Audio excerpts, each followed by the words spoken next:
L'instant est historique. La signature de la ministre des Affaires étrangères du Suriname et de la ministre des Outre-mer marque un tournant dans les relations entre la France et le Suriname. Cet accord signé ce 8 novembre sur la délimitation maritime depuis l'embouchure du Maroni jette les bases d'une coopération renforcée. C'est un tout. Je l'ai dit tout à l'heure, nous avons cette volonté de protéger davantage, de lutter contre les violences, de lutter contre l'insécurité. Mais nous avons aussi la volonté de travailler sur le mieux-être des populations. Les deux vont ensemble, vous savez. Nous ne pouvons pas travailler que sur un seul secteur. Et nous avons aussi à cœur de travailler davantage aussi sur les questions de santé, sur les questions d'éducation, sur les questions de développement économique. Protéger nos populations, bien sûr, mais les aider à avoir une vie meilleure. Voilà ce que nous voulons construire ensemble. Appuyé par une déclaration, cet accord devrait favoriser et sécuriser les échanges et la circulation des personnes et des biens dans le respect du droit.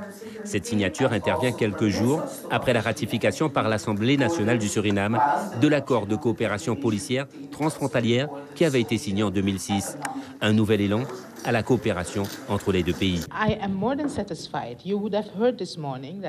Je suis plus que satisfaite avec cet accord sur lequel nous travaillons depuis plusieurs années.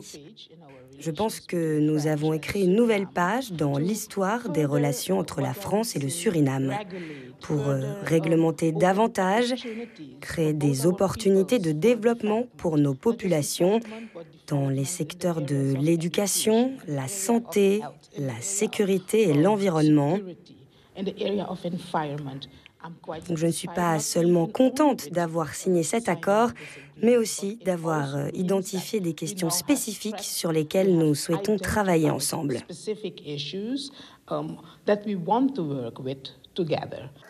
Raison pour l'événement, les élus de Guyane semblent satisfaits. Cet accord, une réponse à une demande de longue date.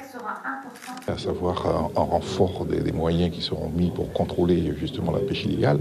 Les pêcheurs régulièrement nous interpellent, nous les élus et l'État, sur l'absence de sécurité avec notamment les pêcheurs surinamais qui disposent en plus de moyens qui ne sont pas conformes à la pêche légale, avec des grands filets de plus de dizaines de kilomètres qui tuent toute notre... qui pillent nos seaux.